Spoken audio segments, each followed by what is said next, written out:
Здравейте и добре дошли в "Развий си с книга", място, където превръщаме четенето в инструмент за личен растеж. Аз съм Боряна, притежавам образователна и научна степен доктор по област на висше образование хуманитарни науки, като в момента се развивам в друга насока и вярвам, че правилната книга може да бъде повратна точка. В първото видео бях обещала, че ще разгледам подробно всяко от споразуменията и за това днес ще говорим за четирите споразумения.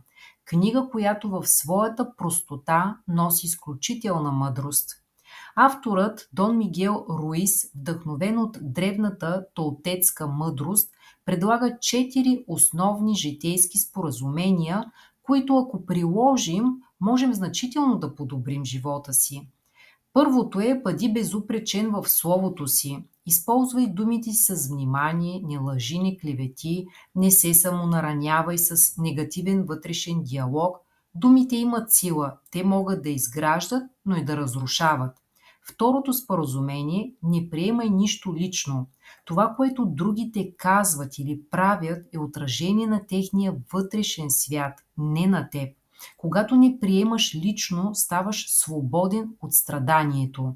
И третото споразумение: не прави предположения. Говори ясно, питай, проверявай. Много от конфликтите идват от това, че предполагаме какво мислят или искат другите.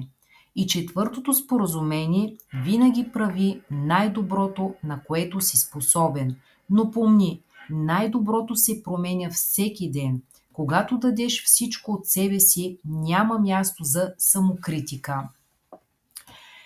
Това е кратка, но дълбока, само 126 страници книга, но всяка изречена дума е значима. Лесна е за четене, но трудна за практикуване. Именно в това е силата й. Книгата е подходяща за всеки етап от живота, без значение дали си ученик, мениджър или търсиш вътрешен покой.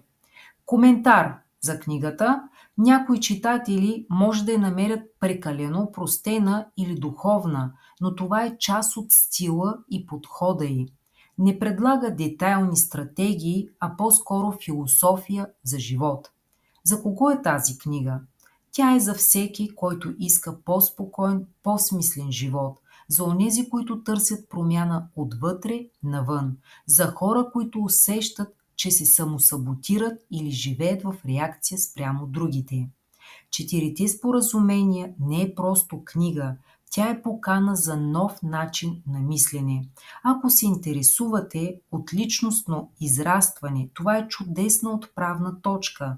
Напишете ми в коментар кое от споразуменията ви звучи най-трудно за прилагане и защо.